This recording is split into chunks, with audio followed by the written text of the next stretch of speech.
यह एक काल्पनिक कहानी है। इसमें दिखाई गई घटनाएं, पात्र और संवाद पूरी तरह से लेखक की कल्पना पर आधारित हैं। इसका कोई संबंध किसी वास्तविक व्यक्ति या घटना से नहीं है। दक्षिणी आन वंश। कमरे में केवल आरव और बीरा ही रह गए थे। वास्तव में आरव बीरा से मिलना नहीं चाहता था, क्योंकि वे पहले से ही एक दूसरे के विरोधी पक्ष में थे, तो मिलने का क्या मतलब था। उसे नहीं पता था कि बीरा ने युगेंद्र के साथ गठबंधन क्यों किया, लेकिन वह स्पष्ट रूप से जानता था कि यह एक ऐसा सच है जिसे वह बिल्कुल नहीं बदल सकता। वह अपनी सीमाओं को जानता था। ऐसा लगता है कि तुम्हारे और मृत्युलोक सम्राट के बीच शत्रुता है, बीरा अचानक बोली। आरव ने सिर हिलाया। मैं तुम दोनों के बीच मध्यस्थता करने में मदद कर सकती हूँ, बीरा ने कहा। आरव ने आश्चर्य से उसे देखा। बीरा ने कहा, पूरे दक्षिणी क्षेत्र का मिलन एक ऐसा विकास है जिसे रोका नहीं जा सकता। यह ऐसी चीज नहीं है जिसे तुम रोक सको, क्योंकि मध्य क्षेत्र के कुछ वंशों और यहाँ तक कि कुछ नाइन्थ रैंक संप्रदायों ने दक्षिणी क्षेत्र को एकजुट करने में मदद करने के लिए युगेंद्र के साथ समझौता किया है। नहीं, मुझे कहना चाहिए कि पूरे महाद्वीप को एकजुट करने के लिए। इसलिए उसके खिलाफ जाना कई वंशों और संप्रदायों के खिलाफ जाने के बराबर है, समझे। उसने तुम सबसे क्या वादा किया है? आरव वास्तव में इस बात को लेकर उत्सुक था कि युगेंद्र ने इन संप्रदायों और वंशों से आखिर क्या वादा किया था कि उन्होंने वास्तव में उसके साथ गठबंधन कर लिया। बीरा ने कुछ क्षण गहरे विचार के बाद कहा, एक बार महाद्वीप एकजुट हो जाने के बाद वह हमारे सभी संप्रदायों और वंशों को विभिन्न क्षेत्रों में खुद को स्थापित करने की अनुमति देगा। सरल शब्दों में कहें तो यदि वह दक्षिणी क्षेत्र को एकजुट करता है तो मध्य क्षेत्र के वे नाइन्थ रैंक संप्रदाय और वंश दक्षिणी क्षेत्र में अपने संप्रदाय और वंश स्थापित कर सकेंगे ताकि वे शिष्यों की भर्ती कर सकें और खुद को मजबूत बना सकें। क्या कोई संप्रदाय या वंश अपने प्रभाव को पूरे महाद्वीप में फैलाने के प्रलोभन को मना कर सकता है? तो यह बात है। आरव को सब समझ आ गया और उसने पूछा, उसने आन वंश से क्या वादा किया है? आन वंश के व्यवसायों को पूरे महाद्वीप में फैलाने की अनुमति देना, बीरा ने कहा। मेरे पास इनकार करने का कोई कारण नहीं था क्योंकि परिस्थितियां उसके पक्ष में हैं, और इनकार करने का अर्थ युद्ध होता। उस समय वह जिस विशाल शक्ति का प्रतिनिधित्व करता है, वह सर्वोच्च हन साम्राज्य उसके पीछे खड़ा होता, जबकि उसे संप्रदायों और वंशों की सहायता प्राप्त होती। आन वंश उसका विरोध करने में सक्षम नहीं होता। आरव ने भौहें सिकोड़ी। उसने जो कहा उसके आधार पर संस्थापक सम्राट और बिस्ट सम्राट बहुत बुरी स्थिति में हैं, क्योंकि सिर्फ दो साम्राज्य सर्वोच्च हन साम्राज्य और मध्य क्षेत्र के वंशों और संप्रदायों की संयुक्त सेना का विरोध करने में पूरी तरह असमर्थ हैं। यह तो भूल ही जाइए कि आदित्य विद्यालय और दक्षिणी क्षेत्र के अन्य संप्रदायों जैसे संभावित खतरों को अभी तक खत्म नहीं किया गया है। तुम्हारे और युगेंद्र के बीच की शत्रुता ऐसी नहीं है जिसका अंत तुम दोनों में से किसी एक की मृत्यु के साथ ही होना चाहिए। अगर मैं आगे आकर मध्यस्थता करूं तो मुझे तुम दोनों के बीच सुलह करानी चाहिए। तुम्हारे पास जो क्षमता है उसके कारण वह निश्चित रूप से तुम्हें बहुत महत्व देगा, बीरा ने कहा। आरव ने बीरा की आंखों में आंखें डालकर उसे देखा। बीरा ने थोड़ा सा मुंह सिकोड़ा और वह बोलने ही वाली थी कि आरव ने अचानक अपना सिर हिलाया और कहा, मुझे अचानक एहसास हुआ कि शायद हम एक दूसरे के लिए उपयुक्त नहीं हैं। मैं जानता हूं कि तुम्हारी मंशा अच्छी है और मैं इसकी सराहना करता हूं। भविष्य में यदि हम युद्ध के मैदान में मिलें तो तुम्हें झिझकने की जरूरत नहीं है, क्योंकि तुम पर मेरा कोई कर्ज नहीं है। इसी तरह मैं भी पीछे नहीं हटूंगा, क्योंकि मैं अपने दुश्मनों पर कभी दया नहीं दिखाता। आरव मुड़ा और अपनी बात पूरी करने के बाद चला गया।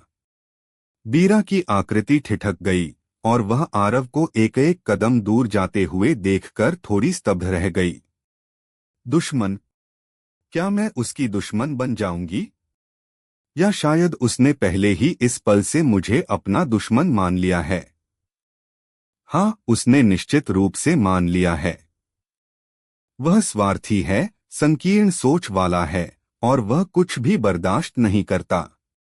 चूंकि मैं उसके दुश्मन की सहयोगी बन गई हूं, तो उसने निश्चित रूप से अब तक मुझे अपना दुश्मन मान लिया होगा। लेकिन क्या मैंने कोई गलती की? मैंने नहीं की। आन वंश केवल धारा के साथ चलकर ही जीवित रह सकता है। मैं आन वंश की नेता हूं, इसलिए मेरे कार्य स्वाभाविक रूप से गलत नहीं हैं। लेकिन ऐसा करना उसके साथ दुश्मन बनने के बराबर है। क्या मैं उसकी दुश्मन बनने के लिए तैयार हूं? आरव पीछे नहीं मुड़ा। वह जानता था कि यह बीरा के साथ काफी अन्याय है, लेकिन इसके अलावा कुछ नहीं किया जा सकता था। उसके पास कोई और चारा नहीं था। चूंकि उसने अपना निर्णय ले लिया था, तो वे केवल दुश्मन ही हो सकते थे। अब जबकि उन्होंने एक दूसरे के बीच सब कुछ स्पष्ट कर दिया था, तो भविष्य में लड़ते समय उन्हें पीछे हटने की जरूरत नहीं होगी। निःसंदेह यह सबसे अच्छा था। आरव चलना बंद हो गया क्योंकि काले कपड़ों वाली महिला उसके सामने प्रकट हुई थी। आरव काफी चिढ़ गया और बोला, क्या तुम्हें एहसास है कि तुम बहुत कष्टप्रद हो? यदि उसके पास पर्याप्त ताकत होती, तो वह निश्चित रूप से उसके काले कपड़े उतार देता और उसे 100 बार नहीं 1000 बार प्रताड़ित करता। क्योंकि वह उसे लगातार धमकी देती थी और हर बात के लिए उसे ही दोषी ठहराना पसंद करती थी। यह उसे वास्तव में परेशान करता था। ठंडक की एक लहर ने उस पर हमला किया, जिससे आरव का पूरा शरीर बेकाबू होकर कांपने लगा। उससे माफी मांगो, काले कपड़ों वाली महिला की आवाज बेहद ठंडी और बिना किसी भावना के थी। आरव ने कहा, मैडम आन, मैं आपका दुश्मन नहीं बनना चाहता। हर रात की कहानी, हर दिन का धमाका, सिर्फ स्टोरी हंगामा पर। तो अभी सब्सक्राइब करें और बेल आइकन दबाएं, क्योंकि अगली कहानी आप मिस ना कर पाए। लेकिन दुर्भाग्य से आपने उसका साथ देना चुना है। मैं यह नहीं कह सकता कि आपकी पसंद गलत है, लेकिन यह एक तथ्य है कि हम दुश्मन बन गए हैं।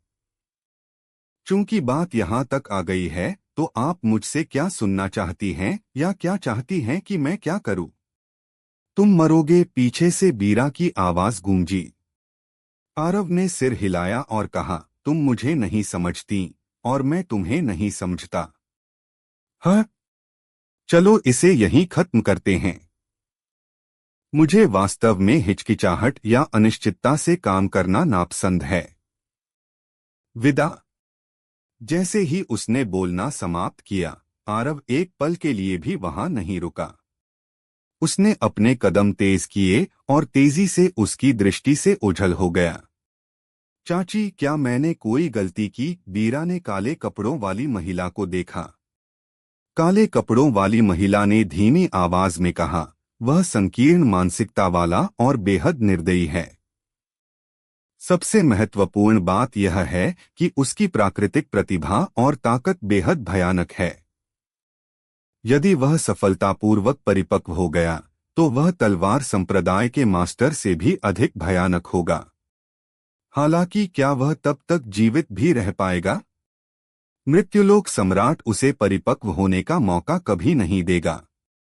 इसलिए तुम गलत नहीं हो। उसके कारण दोषी महसूस करने की कोई आवश्यकता नहीं है, क्योंकि यह इसके लायक नहीं है। बीरा ने अचानक कहा, क्या आपको लगता है कि मृत्युलोक सम्राट वास्तव में दक्षिणी क्षेत्र को एकजुट कर पाएगा? काले कपड़ों वाली महिला चौंक गई और बोली, नन्ही बच्ची, क्या तुम्हारा इरादा अपनी बात से पीछे हटने का है? बीरा ने सिर हिलाया और कहा, मैं स्वाभाविक रूप से पूरे आन वंश के भाग्य के साथ खिलवाड़ नहीं करूंगी। मुझे मूल रूप से लगा था कि मृत्युलोक सम्राट निश्चित रूप से दक्षिणी क्षेत्र को एकजुट करने में सक्षम होगा, लेकिन अब वह अकेला क्या कर सकता है? काले कपड़ों वाली महिला धीमी आवाज में बोली। मुझे नहीं पता। यह बस एक भावना है जो मुझे महसूस हो रही है। मुझे लगता है कि युगेंद्र शायद आसानी से दक्षिणी क्षेत्र को एकजुट नहीं कर पाएगा, बीरा ने कहा। बस उसे भूल जाओ। तुम दोनों का साथ होना असंभव है। मैंने गौर किया कि युगेंद्र तुम्हारी ओर आकर्षित लग रहा है। वह वर्तमान युग का एक उत्कृष्ट प्रतिभाशाली व्यक्ति है, इसलिए बीरा को नहीं पता था कि क्या कहना है। वहां से जाने के बाद आरव ने एक गहरी सांस ली। भले ही वह आन वंश का दुश्मन नहीं बनना चाहता था, लेकिन इसके अलावा कोई चारा नहीं था क्योंकि अब वे दुश्मन बनने के लिए बाध्य थे। चूंकि वे दुश्मन थे, इसलिए उसे भविष्य में सावधान रहना होगा क्योंकि आन वंश के हत्यारे से निपटना बेहद मुश्किल था। यह बात वह बहुत अच्छी तरह जानता था। रही बात बीरा की, आरव ने सिर हिलाया और इस नाम को अपने दिमाग से मिटा दिया। वह क्या कर सकता था जब उसने युगेंद्र का साथ देने का फैसला किया था? इसलिए उसने इसे हवा के साथ उड़ जाने देने का फैसला किया। जैसे ही उसने इस बारे में सोचा, आरव की आंखों में संघर्ष और हिचकिचाहट के भाव तुरंत गायब हो गए और उनकी जगह बर्फीली ठंडक ने ले ली। आरव ने एक ट्रांसमिशन तंत्र निकाला और उसे सक्रिय किया। उसने दिव्या को, जो 50 किलोमीटर से अधिक दूर प्रतीक्षा कर रही थी, यहाँ हुई हर बात के बारे में बताने के लिए इस तंत्र का उपयोग किया, और उसने दिव्या से कहा कि वह डार्क बिस्ट साम्राज्य में वापस जाए और बिस्ट सम्राट और संस्थापक सम्राट दोनों को तैयारी शुरू करने के लिए कहे। वर्तमान स्थिति वास्तव में काफी खराब थी क्योंकि यदि युगेंद्र को सर्वोच्च हन साम्राज्य, दोनों आन वंशों और मध्य क्षेत्र के उन संप्रदायों और वंशों का समर्थन प्राप्त हो, तो महाचिन साम्राज्य और डार्क बिस्ट साम्राज्य वास्तव में उसका सामना करने में असमर्थ होंगे। यह अभी भी एक निराशाजनक स्थिति है। आरव थोड़ी देर चुपचाप उसी स्थान पर खड़ा रहा और फिर उसने अपनी हथेली पलटी। उसकी हथेली में मृत्युलोक सम्राट कवच और मृत्युलोक सम्राट सील प्रकट हुए। इन दिव्य कलाकृतियों को देखते हुए आरव के चेहरे पर उदासी थी, क्योंकि वह इनका बिल्कुल भी उपयोग नहीं कर पा रहा था, और विशेष रूप से मृत्युलोक सम्राट कवच के साथ तो यही स्थिति थी। उसने तो नाजुक समय में उसके साथ चालबाजी भी की थी और लगभग उसकी मृत्यु का कारण बन गया था। इसने आरव को अत्यंत क्रोधित कर दिया था। आरव ने कुछ देर गहराई से विचार किया और फिर अचानक कहा, क्या तुम मेरी किसी काम में मदद कर सकती हो? जैसे ही उसने बोलना समाप्त किया, आरव के सामने एक छोटी लड़की प्रकट हुई। वह हाथ में एक राजदंड लिए हवा में तैर रही थी और वह बहुत गर्वित लग रही थी। चूंकि तुम इतने कमजोर हो तो आगे बढ़ो और बोलो, छोटी लड़की ने कहा। आरव के मुंह के कोने फड़फड़ाए। यदि उसके पास ताकत होती तो वह वास्तव में उसे अच्छी तरह से पीटना चाहता था। उसने अपने मन में अवास्तविक विचारों को दबाया और कहा, ये 2 खजाने दिव्य कलाकृतियां हैं जो अत्यंत दुर्जेय हैं, लेकिन मैं इनका उपयोग करने में असमर्थ हूं। क्या तुम इनकी उपकरण आत्माओं को खत्म करने में सक्षम हो? छोटी लड़की की नजर मृत्युलोक सम्राट कवच पर पड़ी और फिर उसने उसे अपने राजदंड से खटखटाया और कहा, यहां से बाहर निकलो। एक सुनहरी रोशनी की किरण चमकी और उसके बाद छोटा सुनहरा ड्रैगन यहां प्रकट हुआ। उसने पहले आरव पर नजर डाली और फिर छोटी लड़की को देखा, और जब उसने छोटी लड़की को देखा तो उसकी आंखों में आतंक छा गया। तुम उसे अपने मालिक के रूप में स्वीकार क्यों नहीं करते? छोटी लड़की ने आरव की ओर इशारा किया और छोटे सुनहरे ड्रैगन से सवाल किया। आरव दंग रह गया। सुनहरे ड्रैगन ने आरव पर एक नजर डाली और फिर अपना सिर हिला दिया, और फिर वह छोटी लड़की के चारों ओर लगातार तैरने लगा जैसे कि वह कुछ समझा रहा हो। धपाक! छोटी लड़की ने अचानक अपने राजदंड से सुनहरे ड्रैगन के सिर पर वार किया और वह तुरंत जमीन पर औंधे मुंह गिर गया और कांपने लगा। छोटी लड़की ने कहा, बकवास बंद करो। यदि ऐसा इसलिए नहीं होता कि तुम्हारे लिए इस स्तर तक साधना करना कठिन था, तो मैं तुम्हारी चेतना को टुकड़े टुकड़े कर देती और तुम्हें वापस एक जड़ अवस्था में पहुंचा देती। अपना निर्णय लो। क्या तुम उसे अपना मालिक स्वीकार करने को तैयार हो या नहीं?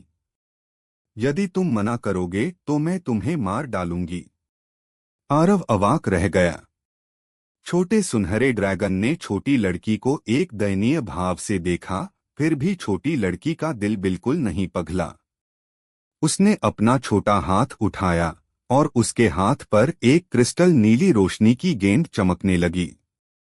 अंत में छोटे सुनहरे ड्रैगन ने आरव की ओर देखा और फिर वह अत्यधिक अनिच्छा के साथ आरव की ओर उड़ गया। उसके बाद जैसे ही आरव ने उत्साह के साथ देखा, सुनहरे ड्रैगन से अचानक सुनहरी रोशनी की एक लहर फूटी और फिर सुनहरी रोशनी उसकी भौहों के बीच में समा गई। थोड़ी देर बाद आरव ने खुशी का भाव प्रकट किया, क्योंकि वह वास्तव में छोटे सुनहरे ड्रैगन की वर्तमान भावनाओं को स्पष्ट रूप से महसूस करने में सक्षम था। छोटी लड़की ने अपना हाथ पीछे खींचा और कहा, इसने तुम्हें अपना मालिक स्वीकार कर लिया है, इसलिए अब से तुम कचरे के इन 2 टुकड़ों का उपयोग कर सकते हो। मैं आराम करने जा रही हूँ। मैं अब से साधना करूंगी और अपनी शक्ति वापस पाऊंगी, इसलिए मैं शायद बहुत लंबे समय तक नहीं दिख पाऊंगी। खुद को मुसीबत में मत डालना, समझे? खुद को मुसीबत में न डालने से तुम्हारा क्या मतलब है? आरव ने कहा। छोटी लड़की ने भौहें सिकोड़ी और काफी देर तक सोचने के बाद कहा, उन लोगों को नाराज मत करो जिन्हें तुम हरा नहीं सकते, समझे? फिर क्या होगा अगर कोई ऐसा व्यक्ति जिसे मैं हरा नहीं सकता मुझे नाराज करे? आरव ने कहा। उस व्यक्ति को मार डालो, छोटी लड़की ने स्वाभाविक रूप से कहा। अगर मैं न मार सकूं तो भाग जाओ। दोस्तों, स्टोरी को लाइक, शेयर व सब्सक्राइब कर दिया करो, जिससे मुझे मोटिवेशन मिलता है। उस छोटी लड़की के सूक्ष्म भंवर में प्रवेश करने के बाद आरव खुद को मृत्युलोक सम्राट सील और मृत्युलोक सम्राट कवच की जांच करने से नहीं रोक सका। मृत्युलोक सम्राट कवच की शक्ति तब भी इतनी भयानक थी जब वह उसे वश में नहीं कर पाया था, तो अब जब उसने इसे जीत लिया है और इसके उपकरण आत्मा की सहायता प्राप्त कर ली है, तो उसकी वर्तमान रक्षात्मक क्षमता कितनी डरावनी होगी। आरव के मन के एक आदेश मात्र से अचानक उसके शरीर से सुनहरी रोशनी की एक परत फूट पड़ी। वह सुनहरी रोशनी त्वचा की एक पतली परत की तरह थी, जिसने आरव के पूरे शरीर को ढक लिया था। उसने अपने हाथ पांव हिलाए और देखा कि उस सुनहरी परत ने उसकी गति पर बिल्कुल भी प्रभाव नहीं डाला। इससे उसने राहत की सांस ली। उसके बाद उसने सुनहरी रोशनी पर अपना हाथ फेरा और वह इतनी कोमल थी जैसे वह कपास छू रहा हो। आरव ने कुछ पल गहराई से सोचा और फिर मन में एक और आदेश दिया और एक तलवार आसमान की ओर बिजली की तरह उठी। आरव ने उस तलवार को अपनी छाती की ओर हिंसक रूप से वार करने के लिए नियंत्रित किया और फिर वह आश्चर्यचकित रह गया जब तलवार उसी गति से पीछे की ओर उछल गई। वह वापस टकरा कर लौट आई थी। आरव बहुत खुश हुआ। उसने कल्पना भी नहीं की थी कि मृत्युलोक सम्राट कवच में न केवल इतनी भयानक रक्षात्मक क्षमता है, बल्कि इसमें हमलों को वापस उछालने की क्षमता भी है। यह वास्तव में उसकी अपेक्षाओं से कहीं अधिक था। आरव की निगाह अब मृत्युलोक सम्राट सील पर टिकी। मृत्युलोक सम्राट सील में किस तरह की विशेष क्षमता है? यह केवल अपना आकार बढ़ाकर दूसरों को कुचलने के काम तो नहीं आती होगी। भले ही इसकी ताकत उस तरह से भी बहुत जबरदस्त होगी, लेकिन अगर यह केवल इतना ही कर पाती तो यह दिव्य कलाकृति के नाम पर खरी नहीं उतरती। आरव ने मिहिर को बुलाया और आखिरकार उसे मिहिर से मृत्युलोक सम्राट सील के प्रभावों के बारे में पता चला। यह क्षमता थी दमन करने की। यह किसे दबा सकती थी? यह किसी भी चीज को दबा सकती थी। उदाहरण के लिए कर्मफल का भाग्य, आत्मिक स्रोत, मृत्यु ऊर्जा और यहाँ तक कि लोगों को भी। बेशक यह सिर्फ इसलिए सब कुछ नहीं दबा सकती थी क्योंकि इसके पास वह क्षमता थी। वर्तमान में उसकी शक्ति मृत्युलोक सम्राट सील का पूर्ण उपयोग करने और लोगों को दबाने के लिए पूरी तरह अपर्याप्त थी। यहाँ तक कि वह मृत्युलोक सम्राट कवच का उपयोग भी केवल थोड़े समय के लिए ही कर सकता था क्योंकि ये वस्तुएं बहुत अधिक गूढ़ ऊर्जा की खपत करती थीं। भले ही उसके पास सूक्ष्म भंवर था, फिर भी वह ऐसी दिव्य कलाकृतियों का इच्छानुसार उपयोग नहीं कर सकता था। संक्षेप में, उसकी साधना बहुत कम थी। उसके पास कई असाधारण खजाने थे, फिर भी वह उनमें से किसी का भी पूर्ण उपयोग नहीं कर पा रहा था। यह उस व्यक्ति की तरह था जिसके पास 1 अरब हो लेकिन वह हर बार उपयोग के लिए केवल 100 ही निकाल सके। यह अत्यंत निराशाजनक और कष्टप्रद था। वह बसने और ठीक से साधना करने के लिए एक जगह ढूंढना चाहता था। हालांकि उसके पास बिल्कुल समय नहीं था। उसे बहुत सी चीजें संभालनी थीं, इसलिए उसके पास थोड़ा भी समय नहीं बचा था। इस प्रकार उसने जो भी प्रगति हासिल की थी, वह लड़ाई के दौरान ही प्राप्त की थी। आरव अपना सामान समेटकर जाने ही वाला था कि अचानक उसकी पुतलियां सिकुड़ गईं। उसने मन में एक आदेश दिया और एक तलवार रोशनी की किरण में बदल गई जो 30 मीटर दूर एक कोने की ओर विस्फोट के साथ चली। वह बिजली की तरह तेज थी और पलक झपकते ही वहां पहुंच गई। तलवार सम्राट, रुकिए, मेरा कोई बुरा इरादा नहीं है। कोने से अचानक एक घबराई हुई आवाज आई और फिर एक मध्यम आयु वर्ग का व्यक्ति आरव की दृष्टि में आया।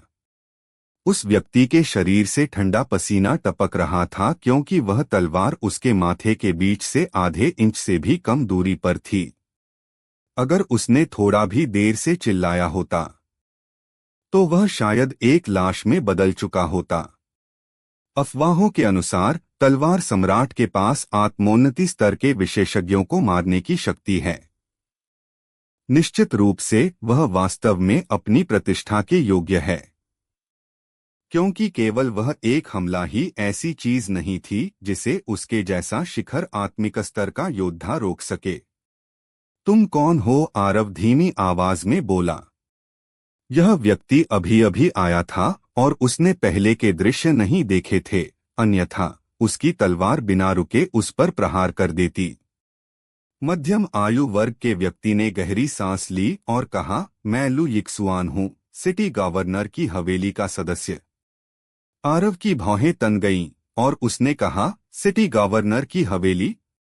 उस व्यक्ति ने सिर हिलाया और कहा, मैं सिटी गवर्नर के आदेश पर तलवार सम्राट को हवेली में मिलने के लिए आमंत्रित करने आया हूं। आरव चुप हो गया। सिटी गवर्नर ने मुझे अपनी हवेली में क्यों बुलाया है? ऐसा लगता है कि प्राचीन नगर की सभी शक्तियों में से केवल सिटी गवर्नर की हवेली ही ऐसी है जिसने युगेंद्र का पक्ष नहीं लिया है। क्या उसके और सर्वोच्च हन साम्राज्य के बीच दुश्मनी है या शायद उसके अन्य इरादे हैं? गवर्नर ने कहा है कि उनका उद्देश्य वही है जो युवा मास्टर आरव का है, उस व्यक्ति ने कहा। आरव ने कुछ देर गहराई से सोचा और फिर कहा, रास्ता दिखाओ, चाहे कुछ भी हो। उसे लगा कि उसे सिटी गवर्नर से मिलना चाहिए। वर्तमान में उसे सहयोगियों की आवश्यकता थी, अन्यथा डार्कबिस्ट साम्राज्य और महापर्वत श्रृंखला की स्थिति चिंताजनक हो सकती थी। लू यिक्सुआन के नेतृत्व में वे दोनों जल्दी ही सिटी गवर्नर की हवेली पहुंच गए। आरव ने जैसे ही हवेली के दरवाजे पर कदम रखा, अचानक तलवार इंटेंट से भरी एक ऊर्जा वहां आई। आरव के भाव थोड़े बदल गए क्योंकि इस तलवार की ऊर्जा में वास्तव में तलवार इंटेंट थी और वह कम से कम 6ठे स्तर की थी। क्या सिटी गवर्नर उसे मारने का इरादा रखता था? इसकी संभावना बहुत कम थी क्योंकि लू यिक्सुआन के चेहरे पर भी आश्चर्य के भाव थे। जाहिर है उसे भी उम्मीद नहीं थी कि कोई अभी आरव पर हमला करेगा। आरव ने अपनी उंगली से इशारा किया और तलवार की ऊर्जा की एक धार प्रकाश की किरण में बदल गई और फिर एक धमाका हुआ क्योंकि उसकी उस धार ने सामने वाली ऊर्जा को तुरंत नष्ट कर दिया। ओह! तुम वास्तव में मेरी तलवार की ऊर्जा को आसानी से नष्ट करने में सक्षम थे। तलवार सम्राट के रूप में तुम्हारा नाम वास्तव में वजन रखता है। एक आवाज धीरे से गूंजी और एक महिला जिसने एक लंबी पोशाक पहनी थी और हाथ में तलवार थामी थी, आरव की दृष्टि में आई। वह महिला बहुत सुंदर थी और उसका शरीर सुडौल था। हालांकि आरव की ओर उसकी नजर उकसावे के इरादे से भरी थी। लु यिक्सुआन की आंखें इस महिला को देखकर फड़कने लगीं और फिर वह शर्मिंदगी के साथ आरव की ओर मुस्कुराया और कहा, युवा मास्टर आरव, यह हमारी जूनियर सिटी गवर्नर जियान्या हैं। वैसे वह भी एक तलवार साधक हैं। जब उन्होंने अभी हमला किया तो उनका कोई बुरा इरादा नहीं था, वह केवल आपके साथ अभ्यास करना चाहती थीं। मुझे आशा है कि आप बुरा नहीं मानेंगे। आरव ने कहा, कुमारी ने 20 वर्ष की आयु से पहले ही छठे स्तर की तलवार इंटेंट प्राप्त कर ली है। ऐसी प्राकृतिक प्रतिभा। यह 7वां स्तर है। जियान्या ने आरव की बात बीच में ही काट दी और कहा, मैंने सुना है कि तुम्हारे पास 8वें स्तर की तलवार इंटेंट है, क्या यह सच है? आरव ने सिर हिलाया क्योंकि इसे छिपाने की कोई जरूरत नहीं थी। जियान्या की आंखें चमक उठीं और उसने कहा, तो फिर हमारे बीच एक मुकाबला कैसा रहेगा? आरव ने अपना सिर हिलाया क्योंकि उसके साथ अभ्यास करना पूरी तरह से निरर्थक था। उसने ऐसी किसी भी चीज को करने से मना कर दिया जो अर्थहीन थी और उसके समय की बर्बादी थी। Junior city governor, Lord city governor युवा मास्टर आरव का इंतजार कर रहे हैं। लु यिक्सुआन जल्दी से बोला क्योंकि वह अपनी इस जूनियर सिटी गवर्नर के स्वभाव से अच्छी तरह वाकिफ था। वह जिद्दी थी और श्रेष्ठ बनने की इच्छा रखती थी, इसलिए वह सीधे अपनी तलवार खींचकर आरव पर हमला कर सकती थी। जियान्या ने अपने होंठ सिकोड़े और फिर उसने अपनी तलवार म्यान में डाली और एक तरफ हट गई। वह केवल आरव को गुस्से में घूरती रही। जाहिर है वह आरव के इनकार से बहुत नाखुश थी। लु यिक्सुआन ने राहत की सांस ली और फिर आरव से कहा, युवा मास्टर आरव, कृपया इस तरफ आएं। आरव ने सिर हिलाया और आगे बढ़ गया। हालांकि जैसे ही वह उसके पास से गुजरा, जियान्या ने अचानक अपनी तलवार खींच ली और धुंध का एक विस्तार तुरंत प्रकट हुआ और आरव के चारों ओर 30 मीटर के क्षेत्र को घेर लिया। दूसरी ओर जियान्या का हमला एक अस्पष्ट धुंध की तरह था जिसे पहचाना नहीं जा सकता था। वह एक पल आरव के सामने थी तो दूसरे ही पल पीछे, एक पल में वह एक तलवार की तरह थी तो अगले ही पल वह 100 तलवारों की तरह लग रही थी। यह अस्पष्ट और अप्रत्याशित था। आरव की भौहें थोड़ी सिकुड़ गईं क्योंकि उसने पहली बार ऐसी तलवार तकनीक देखी थी। यह काफी अद्भुत है। हालांकि यह उसके लिए अभी भी एक मामूली बात थी। आखिरकार ऐसी माया आरव के प्रति पूरी तरह बेकार थी जिसके पास प्रबुद्ध तलवार हृदय था। फिर भी इस तलवार तकनीक से कुछ चीजें सीखी जा सकती थीं और वह था इसके हमले का विचित्र और रहस्यमय तरीका। भले ही यह उसके खिलाफ बेकार थी, लेकिन दुनिया में हर किसी के पास प्रबुद्ध तलवार हृदय नहीं होता। आरव को भौहें सिकोड़ते देख जियान्या तुरंत प्रसन्न हो गई और उसकी आंखों में तिरस्कार और संतोष की एक झलक दिखाई दी। यह तलवार तकनीक, क्लाउडमिस्ट स्वॉर्ड तकनीक, एक स्वर्ग रैंक तकनीक थी और यहाँ तक कि एक आत्मोन्नति स्तर का विशेषज्ञ भी अतीत में उसके हाथों लगभग मारा गया था। तो यह आरव, जिसे तलवार सम्राट कहा जाता है, उसकी तलवार तकनीक का मुकाबला कैसे कर पाएगा जब वह केवल आत्मिक स्तर पर था? जियान्या ने अपनी कलाई घुमाई और धुंध में मौजूद माया तुरंत शांत हो गई और अगले ही क्षण प्रकाश की अनगिनत किरणें हिंसक रूप से आरव की ओर बढ़ी। आरव न तो हिला और न ही उसने अपनी तलवार निकाली, उसने बस उन किरणों को अपनी ओर आने दिया। खटाक! एक तलवार आरव के बाएं कंधे पर लगी। जियान्या चौंक गई क्योंकि उसने देखा कि उसकी तलवार 1 इंच भी आगे नहीं बढ़ पा रही थी। वह अपनी तलवार वापस निकालने ही वाली थी कि आरव आगे बढ़ा और फिर उसने अपना दाहिना हाथ फैलाया और उसकी गर्दन पकड़ ली। युवा मास्टर आरव, कृपया दया दिखाएं। लू यिक्सुआन घबरा गया और जल्दी से बोला। आरव ने उसे देखा और कहा, तुम्हारी मुझ पर हमला करने की हिम्मत केवल इसलिए हुई क्योंकि तुम्हें लगता है कि अगर मैं तुम्हें हरा भी दूं तो मैं तुम्हें जान से नहीं मारूंगा। क्या तुम इस पर दाव लगाना चाहती हो? आरव ने बोलते समय अपने हाथ से दबाव डाला और जियान्या का चेहरा तुरंत पीला पड़ गया। उसकी आंखों में आतंक की एक लहर दौड़ गई। उसका अंतर्ज्ञान उसे बता रहा था कि उसके सामने खड़ा यह आदमी वास्तव में उसे मारने की हिम्मत करेगा। दूसरी ओर जियान्या का हमला एक अस्पष्ट धुंध की तरह था जिसे पहचाना नहीं जा सकता था। वह एक पल आरव के सामने थी तो दूसरे ही पल पीछे, एक पल में वह एक तलवार की तरह थी तो अगले ही पल वह 100 तलवारों की तरह लग रही थी। यह अस्पष्ट और अप्रत्याशित था। आरव की भौहें थोड़ी सिकुड़ गईं क्योंकि उसने पहली बार ऐसी तलवार तकनीक देखी थी। यह काफी अद्भुत है। हालांकि यह उसके लिए अभी भी एक मामूली बात थी। आखिरकार ऐसी माया आरव के प्रति पूरी तरह बेकार थी जिसके पास प्रबुद्ध तलवार हृदय था। फिर भी इस तलवार तकनीक से कुछ चीजें सीखी जा सकती थीं, और वह था इसके हमले का विचित्र और रहस्यमय तरीका। भले ही यह उसके खिलाफ बेकार थी, लेकिन दुनिया में हर किसी के पास प्रबुद्ध तलवार हृदय नहीं होता। आरव को भौहें सिकोड़ते देख जियान्या तुरंत प्रसन्न हो गई और उसकी आंखों में तिरस्कार और संतोष की एक झलक दिखाई दी। यह तलवार तकनीक, क्लाउडमिस्ट स्वॉर्ड तकनीक, एक स्वर्ग रैंक तकनीक थी और यहाँ तक कि एक आत्मोन्नति स्तर का विशेषज्ञ भी अतीत में उसके हाथों लगभग मारा गया था।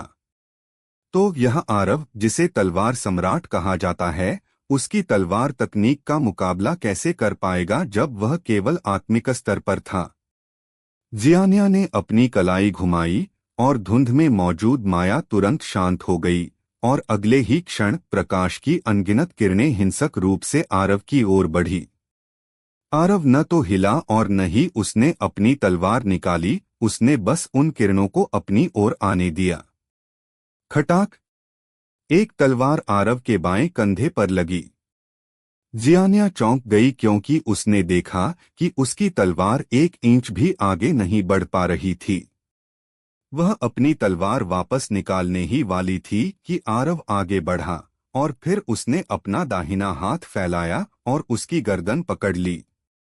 युवा मास्टर आरव, कृपया दया दिखाएं। लू यिक्सुआन घबरा गया और जल्दी से बोला। आरव ने उसे देखा और कहा, तुम्हारी मुझ पर हमला करने की हिम्मत केवल इसलिए हुई क्योंकि तुम्हें लगता है कि अगर मैं तुम्हें हरा भी दूं तो मैं तुम्हें जान से नहीं मारूंगा। क्या तुम इस पर दाव लगाना चाहती हो? आरव ने बोलते समय अपने हाथ से दबाव डाला और जियान्या का चेहरा तुरंत पीला पड़ गया। उसकी आंखों में आतंक की एक लहर दौड़ गई। उसका अंतर्ज्ञान उसे बता रहा था कि उसके सामने खड़ा यह आदमी वास्तव में उसे मारने की हिम्मत करेगा। वह वास्तव में कर सकता है। हालांकि वह अपनी हार कैसे स्वीकार कर सकती थी? वह, जियान्या, एक आदमी से हार कैसे मान सकती थी? तभी आरव ने अचानक अपनी पकड़ ढीली कर दी और उसे छोड़ते हुए कहा, मनमानी करने की कीमत चुकानी पड़ती है। मैंने सालों से बहुत से जिद्दी लोग देखे हैं और उनमें से लगभग सभी मर चुके हैं। कई तो मेरे हाथों ही मारे गए। जो तलवार की साधना करते हैं, उन्हें ऐसा होना चाहिए जो झुकने के बजाय मरना पसंद करें और हमेशा अडिग रहें। हमें एक दुर्जय शत्रु के सामने भी तलवार निकालने का साहस करना चाहिए। हालांकि इसका मतलब यह नहीं है कि आपको मूर्ख की तरह व्यवहार करना चाहिए और उसे चुनौती देनी चाहिए जिसे आप हरा नहीं सकते। वह साहस नहीं है, वह मौत को दावत देना है। समझी? क्या तुम मुझे सबक सिखा रहे हो? जियान्या ने गुस्से में आरव को घूरा। रोशनी की एक किरण चमकी। एक तलवार की नोक जियान्या के माथे के बीचों बीच थी, जिससे उसका शरीर तुरंत जकड़ गया और उसने हिलने की हिम्मत नहीं की। आरव ठंडे स्वर में बोला, क्या मुझमें ऐसा करने की योग्यता नहीं है? तुम? जियान्या गुस्से में थी। क्या? आरव ने कहा, क्या तुम मेरा मुकाबला कर सकती हो? तुम मेरी तलवार का एक प्रहार तक नहीं रोक सकी, तो तुम्हारे पास गर्व करने के लिए बचा ही क्या है? गुस्सा कमजोरों के लिए होता है। तुम अभी इसलिए गुस्से में हो क्योंकि तुम कमजोर हो और तुम्हारे पास मेरा विरोध करने की कोई जगह नहीं है। तुम तलवार की साधना कैसे कर सकती हो अगर तुम्हें यह भी एहसास नहीं है कि तुम कमजोर हो? जियान्या की आंखों में आंसू के मोती झलकने लगे और वह आरव को एकटक घूरती रही जैसे वह अपनी नजरों से ही उसे मार डालना चाहती हो। आखिरकार उसके साथ पहले कभी ऐसा व्यवहार नहीं किया गया था। उसने अपने मन में कसम खाई कि वह उसे निश्चित रूप से मार डालेगी। मैं उसे पक्का मार दूंगी। आरव ने अपनी तलवार म्यान में डाली और जियान्या की ओर दोबारा देखे बिना सिटी गवर्नर की हवेली की गहराई की ओर चल दिया। उसने ऐसा सबसे पहले उस महिला को सबक सिखाने के लिए किया था। दूसरा, यह उसे मार्गदर्शन प्रदान करने और सिटी गवर्नर पर एहसान करने के लिए था। उसे विश्वास था कि सिटी गवर्नर ने वह सब देखा है जो उसने किया, क्योंकि जब से उसने इस हवेली में कदम रखा था उसे किसी के उस पर नजर रखने का एहसास हो रहा था। तुम वास्तव में अपनी प्रतिष्ठा के योग्य हो। आरव जैसे ही हॉल में दाखिल हुआ, शानदार कपड़े पहने एक मध्यम आयु वर्ग का व्यक्ति चेहरे पर मुस्कान लिए बोला, अब क्या होने वाला है आगे सुनते रहिए। सर्वशक्तिमान हमारे चैनल स्टोरी हंगामा पर।